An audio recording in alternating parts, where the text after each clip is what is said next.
So my name is Michelle Hayner, and I'm here to tell you about the project Awaiting Dawn. So this project is an international collaboration with the director Moise Toure, the French-American International School, and a range of Bay Area artists. And for our school, this project is really new territory.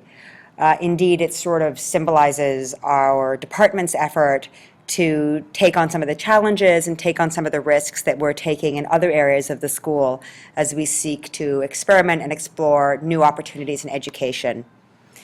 So it didn't happen overnight. It's actually been 2 years of the planning with a number of earlier visits from Moise Toure. And this idea that this arts project should indeed really go into unknown territory for us and also allow us to reach out to a wider community, including parents. So people ask, what is the Awaiting Dawn project? So again, it's this effort for us to take a risk and experiment, not just do the kind of tried and true productions that we take pride in, but that we, to some extent, already know how to do.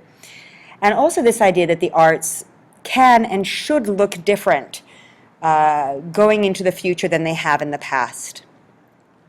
In the process of taking risks and experimenting, we're also looking outside of our school community to work with international and local artists and thinkers who are also asking what new forms could art take and how could art serve education in richer ways and in turn create and serve a wider community.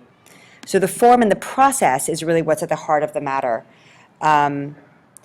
We've sort of asked this question, what could the role of the arts be in a forward-looking school seeking to prepare a globally minded citizen for the challenges of the 21st century? And the project itself, almost the content aside, is part of the answer to that question. So certainly it's not that the content doesn't matter, but the idea that the process, just as the process of education, is really integral. Thus, that indeed it should be related to questions that are not just mere entertainment, but that have some depth to them. That it is not ready-made, that it is new work and new territory, that it allows students a lot of freedom and flexibility. And here we get into principles of differentiation that are becoming sort of good practice in the educational community.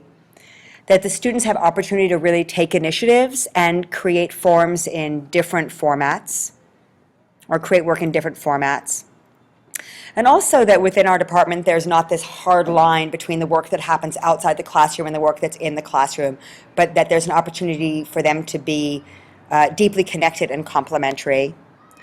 Also that the work is collaborative, and that we really embrace what we can do within the school community, but also we look for opportunities to integrate technology and to avail ourselves of digital tools for creating and connecting. So what about the actual content of this project? So as we look to ask what a school could look like in the 21st century going forward and what the place of the arts could be, Moise Toure conceived of a project that would put us in conversation with the Greeks. This idea that the Greeks really formed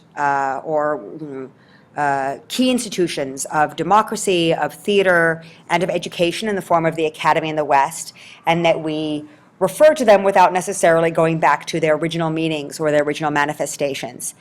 And so it's rich for us looking forward to say, well, where did we come from and what can we learn from being in conversation with the Greeks? And that is what is actually inspiring the content that we're going to look at through this new form. Student groups are working in 3 major axes with professionals, both international professionals and local professionals, supporting them and bringing their own work into this process. And the first facet of that conversation with the Greeks is really looking at 2 major Greek plays, Ajax and Antigone. Indeed, the Greeks gave us what we think of as sort of the traditional play structure, but also these take on big important themes and issues of war and great moral questions. And so how do these works resonate with us today? We're also taking this idea of the chorus, which comes from Greek tragedy, the voice of the people, and a theme that often appears in Greek plays, that of war. But we're doing with the chorus another form of work which is a lot more postmodern in its sensibility. So more interdisciplinary, more intergenerational, more fragmented. that group, I should note, has been working quite a bit with Frances Viette, who is a dancer and choreographer who worked for many years with Pina Bausch. And then there's the opportunity for fragments or smaller projects outside of these two large groups that really are driven by student interest and exploration of the themes. And also there are some professionals and teachers and others working on fragments. While the process has been underway since the fall and will continue through the spring, the culminating performances will be in March, with the first weekend being the fragments and the chorus. We'll have a colloquium open to the wider community on Sunday, March 23rd. And then the second weekend will be performances related to Ajax and Antigone. And the whole of these different forms, almost like the multiplicity of forms, the multiplicity of conversation, is really what comprises the Awaiting Dawn project. Already, students have been working a lot with Les Inachevés, with Moïse Toire, Frances Viette, Jessica Henu. We've had lectures, talks, and workshops by local artists and scholars, and also connections to coursework. Here's just a few images from the production. Here's one of our students with Moïse Toire, the artistic director of the production, in one of his early meetings with us last February. Here you can see him meeting with one of the publicity teams on planning. And then in September of this year, Frances Viette came to begin working on some of the actual material with the chorus around war and choreographed moments. Here he is working with Martha Stuckey, one of our faculty members, with students writing and brainstorming. And then Jessica Henu, a choreographer who is also a member of Les Inachevés, came to work with the Greek tragedy group, the Ajax and Antigone group, doing some initial work on the themes, the characters, also giving them a base of movement and a process for work. Visiting artists have also been very important. Here's Devorah Eliezer of Fool's Fury, giving a lecture and leading a discussion with the group. A visiting artist, actually an alumni artist in residence, Amy Muntz, also leading a workshop for the group. And I'd like to just conclude this presentation by really inviting parent involvement. And there's a number of ways that some parents are already involved, but in which there's also many ways that parents could become involved going forward. This includes coming to a range of events that are open to all.